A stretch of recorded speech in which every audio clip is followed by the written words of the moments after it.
Olá, seja muito bem-vindo ao canal.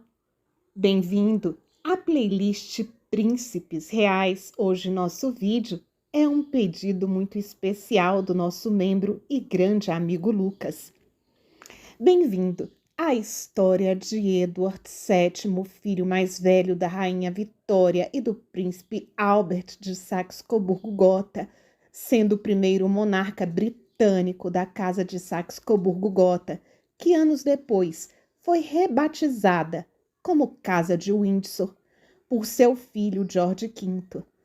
Mas antes de adentrarmos nessa história, eu convido você a me dar aquele apoio para continuarmos te trazendo essas histórias incríveis.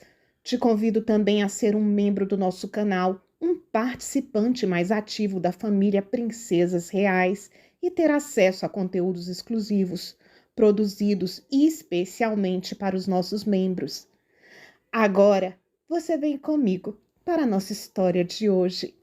Albert Edward nasceu às 10h48 do dia 9 de novembro de 1841, no Palácio de Buckingham.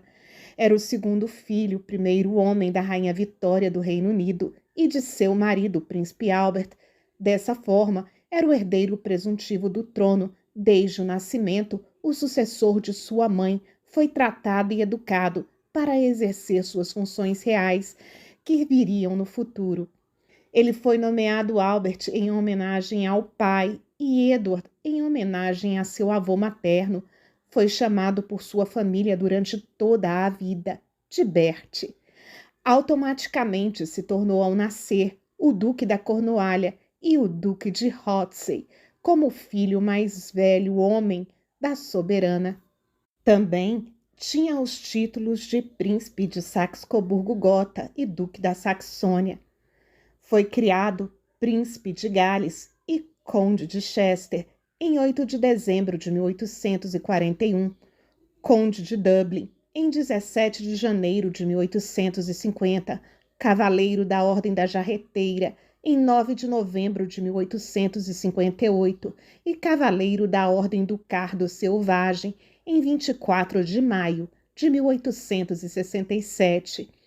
Edward renunciou em 1863 seus direitos de sucessão ao Ducado de Saxe-Coburgo-Gotha em favor do seu irmão mais novo, o príncipe Alfred. Vitória e Albert estavam determinados que seu filho mais velho e herdeiro tivesse uma educação que fosse prepará-lo para ser um modelo de monarca constitucional. Começou aos 7 anos um rigoroso programa educacional planejado por seu pai e supervisionado por vários professores. A rainha Vitória e o príncipe Albert estavam ansiosos para que a educação de seu filho lhe encaixasse na soberania devida. Ele embarcou em um regime educacional extenuante. Impulsionado com força em sua juventude, o herdeiro ao trono era muitas vezes cansado e rebelde. Apesar de Edward nunca ter sido um aluno diligente, seus talentos verdadeiros eram o charme, sociabilidade e tato. Ele realizou uma viagem de estudos a Roma nos primeiros meses de 1859 e depois passou algum tempo no mesmo ano estudando na Universidade de Edimburgo. Ele se matriculou na Christ Church, Oxford, em outubro. Tomou gosto em estudar e, pela primeira vez, teve resultados satisfatórios em suas provas. O príncipe se transferiu em 1861 para Trinity College em Cambridge, mas foi em 1860 que ele virou um príncipe ativo, realizando a primeira viagem de um herdeiro britânico para a América do Norte. A viagem de 4 meses aumentou consideravelmente a autoestima e confiança de Edward e gerou muitos benefícios diplomáticos para o Reino Unido. Ele esperava seguir uma carreira no exército britânico, porém sua mãe vetou qualquer atividade militar. Queria manter o herdeiro do trono bem seguro e, apesar disso, ele chegou a receber alguns títulos honoríficos. Vitória e Albert já tinham se decidido que seu filho se casaria com a princesa Alexandra da Dinamarca, após ele recusar várias outras candidatas à esposa. Bert não era o que podemos chamar de um homem muito monogâmico e muito dado às convenções sociais. Eles se encontraram no dia 24 de setembro. A princesa Vitória, a irmã mais velha dele, agindo sobre as instruções de sua mãe, havia conhecido Alexandra em junho e teve uma impressão bem favorável da jovem princesa. Edward e Alexandra eram amigáveis desde o início. O encontro foi bom para ambos os lados e os planos de casamento avançaram. Ele compareceu a atividades militares na Irlanda determinado a ganhar alguma experiência militar, tempo em que passou 3 dias com a atriz Nellie Clifton. Seu pai, mesmo doente, ficou horrorizado. Ele enviou uma carta ao filho dizendo que, abre aspas, eu sabia que você era impensado e fraco, mas nunca achei que você fosse depravado, fecha aspas, e foi visitá-lo em Cambridge para reprimi-lo. Albert acabou morrendo 2 semanas depois, em dezembro de 1861. Vitória ficou inconsolável, passou a usar roupas pretas de luto pelo resto da vida e culpou Edward pela morte do pai. Inicialmente, ela considerava o filho como frívolo, indiscreto e irresponsável. Por um tempo, ela se retirou quase que completamente da vida pública e Edward foi autorizado a representá-la em algumas ocasiões, mas sem qualquer chance de participar de assuntos do governo. Ele se tornou um líder da sociedade londrina, passando seu tempo comendo, bebendo, jogando, atirando, assistindo corridas e navegando. Edward e Alexandra casaram-se na Capela de St. George em 10 de março de 1863. O casal teve 6 filhos: Albert Victor, George, Louisa, Vitória Alexandra, Maud e Alexandre John. Edward teve muitas amantes durante sua vida de casado, mas nunca reconheceu a paternidade de filhos ilegítimos. Acredita-se que Alexandra sabia de muitas das infidelidades e que as aceitou. Apesar disso, o casamento foi descrito como feliz. Depois, confira nosso vídeo sobre a rainha Alexandra e também sobre sua filha Maud. Edward era um habitual frequentador de bordéis e prostitutas parisienses durante a década de 1880. Em um de seus locais preferidos, possuía uma banheira feita sob medida, que às vezes era cheia com champanhe, e um assento do amor, uma espécie de cadeira especialmente desenhada e criada para permitir o sexo a 3 com facilidade. A cadeira é hoje uma peça de museu. Entre suas muitas amantes, destacamos Alice Campbell, bisavó da rainha Camila e esposa do atual rei Charles III. Aqui no canal temos um vídeo sobre ela. Ele tomou seu assento na Câmara dos Lordes como Duque da Cornualha, mas tinha poucos deveres administrativos. Como resultado, ele passou grande parte do seu tempo bebendo, jogando e adquirindo uma reputação de playboy. Apenas em 1898, a rainha permitiu que o filho tivesse um papel ativo na administração do país. Durante o reinado de sua mãe, ele assumiu deveres públicos, incluindo trabalhar em comissões reais no campo das questões sociais, mas foi excluído de atuar como adjunto dela. Seu estilo de vida de alta sociedade como príncipe de Gales causou consideráveis dúvidas sobre seu potencial para reinar. Seus conselheiros comentaram seu hábito de tratar todas as pessoas como iguais, independentemente de suas posições sociais ou cor. O príncipe reclamou em cartas para a Casa do tratamento que os nativos indianos recebiam dos oficiais britânicos. O príncipe era patrono das artes e ciências e ajudou a fundar o Colégio Real de Música. Ao mesmo tempo, gostava de jogos de azar esportes de campo e era entusiasta das caçadas. Ele era considerado mundialmente como árbitro da moda masculina. Tornou moda o uso do tweed, chapéu de feltro e paletó de Norfolk, popularizando também o uso de gravatas pretas com smokings, em vez de casacas e caudas.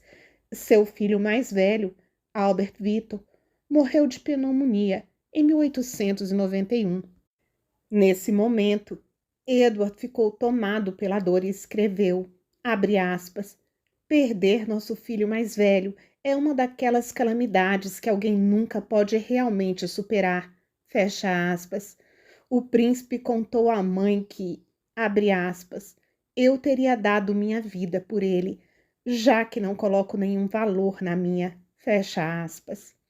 Albert Victor foi o segundo filho de Edward e Alexandra a morrer. 20 anos antes, em 1871, seu filho mais novo, Alexandre John, morreu pouco mais de 24 horas depois do seu nascimento. Nos 10 anos seguintes, a afabilidade e popularidade de Edward, além de suas conexões familiares, ajudaram os britânicos a construir alianças europeias. Por causa do famoso e longo reinado de sua mãe, Edward passou a maior parte de sua vida como herdeiro, não como monarca. Os comentaristas modernos geralmente o comparam ao príncipe Charles, hoje rei. A esse respeito, no entanto, ele era muito ativo. Ele foi o primeiro herdeiro a desempenhar as funções públicas de uma realeza moderna, cerimônias, inaugurações e outras aparições públicas formais. Em 1875 e 1876, excursionou pela Índia e seu sucesso foi lá tão grande que o parlamento decidiu adicionar o título de Imperatriz da Índia aos títulos da Rainha Vitória. A Rainha Vitória morreu em 22 de janeiro de 1901 e Edward se tornou rei do Reino Unido, imperador da Índia e com inovação dos domínios britânicos de além-mar. Depois de quase 64 anos no trono, Edward sucedeu ao trono aos 60 anos, em referência ao famoso e longo reinado de sua mãe, a Rainha Vitória. Edward brincou, abre aspas, não me importo de orar ao Pai Eterno, mas devo ser o único homem no país, aflito por uma mãe eterna, fecha aspas. Seu filho mais velho, Albert, havia morrido uma década antes. Então, seu filho George se tornou o herdeiro aparente após a ascensão de seu pai. Ele escolheu reinar como Edward VII, em vez de Albert Edward, o nome que sua mãe queria que usasse, declarando que não desejava subestimar o nome de Albert e diminuir o nome de seu pai. Ele foi, na verdade, o rei mais popular que a Inglaterra viu desde o início dos anos de 1660. Suas viagens ao exterior eram muitas vezes cerimoniais, mas ocasionalmente tiveram resultados muito significativos. A sua coroação foi marcada para 26 de junho de 1902, mas apenas 2 dias antes, o rei foi forçado a adiá-lo até 9 de agosto, devido a um ataque de apendicite que exigiu uma operação de emergência. Edward foi coroado na Abadia de Westminster em 9 de agosto de 1902 por Frederick Temple, arcebispo da Cantuária. Ele se jogou em seu novo papel com energia. Seu reinado restaurou o brilho de uma monarquia que era bastante sombria desde a morte de seu pai 40 anos antes. Ele foi capaz de ajudar nas negociações de política externa e seus discursos bem recebidos durante uma visita de Estado a Paris ajudaram a pavimentar o caminho para a entente cordial anglo-francesa em 1904. Edward também foi o primeiro monarca britânico a visitar a Rússia. Em 1902, ele fundou a Ordem do Mérito para recompensar aqueles que se distinguiram em ciências, artes ou literatura. Em uma capacidade menos formal, ele era o ícone do estilo na moda masculina da época, dando à monarquia o tom que conhecemos até os dias de hoje. Edward reformou os palácios reais, reintroduziu cerimônias tradicionais como a abertura do parlamento que sua mãe havia renunciado. Como rei, os principais interesses de Edward eram assuntos estrangeiros e questões militares e navais. Fluente em francês e alemão, ele fez várias visitas internacionais, marcando o fim de séculos de rivalidade e isolamento do Reino Unido de assuntos continentais. Edward era parente de quase todos os outros monarcas europeus e acabou ficando conhecido como tio da Europa. Edward raramente se interessava em política interna, apesar de suas visões para certos assuntos serem notavelmente liberais para a época. Em outras questões, era menos progressivo. Por exemplo, ele não era a favor do sufrágio feminino. No último ano de sua vida, ele se envolveu na crise constitucional provocada pela recusa da maioria conservadora dos lordes em aprovar o orçamento liberal de 1909. Porém, não chegou a ver esse problema solucionado. Ele teve uma vida de luxúria que foi muitas vezes distante da maioria de seus súditos. Entretanto, seu charme pessoal com pessoas de todos os níveis da sociedade e sua forte condenação do preconceito, de alguma forma, impediram que tensões republicanas e raciais crescessem durante sua vida. Edward costumava fumar por volta de 20 cigarros e 12 charutos por dia. Ao final da vida, ele sofreu cada vez mais de bronquite e em 6 de maio ele sofreu vários ataques cardíacos, porém recusou-se a ir para a cama. Abre aspas. Não vou desistir. Hei de continuar. Hei de trabalhar até o fim. Fecha aspas. Teria dito o rei, já muito enfraquecido. Sua esposa Alexandra voltou da Grécia em 5 de maio e no dia seguinte ligou para seus filhos, já contando a eles que seu pai estava gravemente doente. Ele perdeu a consciência pela última vez, às 23h30, e foi colocado na cama. Edward VII morreu 15 minutos depois. Alexandra não permitiu que o corpo do marido fosse retirado do quarto por 8 dias, mas permitiu que pequenos grupos de visitantes entrassem. Seu funeral foi realizado no dia 20 e logo depois um trem real levou o caixão do rei de Londres até o castelo de Windsor, onde Edward foi enterrado dentro da capela de São Jorge. Como rei, mostrou-se um sucesso muito maior que o esperado, porém já era um homem velho e teve pouco tempo para realizar seu papel. Em seu curto reinado, garantiu que seu filho e herdeiro George V estivesse mais bem preparado para assumir o trono. Foi enaltecido como o pacificador. Como rei, presidiu uma era de grandes mudanças e progressos, enquanto tentava equilibrar tradição e modernidade. Seu talento para a diplomacia e visões quase progressistas permitiram que sua era fosse de calma internacional e algumas reformas domésticas. O autor Sidney Lee adiou a publicação da biografia oficial de Edward por temer que propagandistas alemães selecionassem materiais para representar o rei como um anti-alemão belicista. Lee também foi prejudicado pela grande destruição dos documentos pessoais de Edward. O rei havia deixado ordens para que todos os seus papéis fossem queimados após a sua morte. Edward recebeu críticas por sua aparente busca do prazer autoindulgente, porém também foi elogiado por suas maneiras afáveis, gentis e boas, além de suas habilidades diplomáticas. Seu reinado, de mais de 9 anos, ficou conhecido como a Era Eduardiana, seu equivalente na França, a Belle Époque. A época foi marcada por mudanças significativas na política, como setores da sociedade que tinham sido em grande parte excluídos do poder.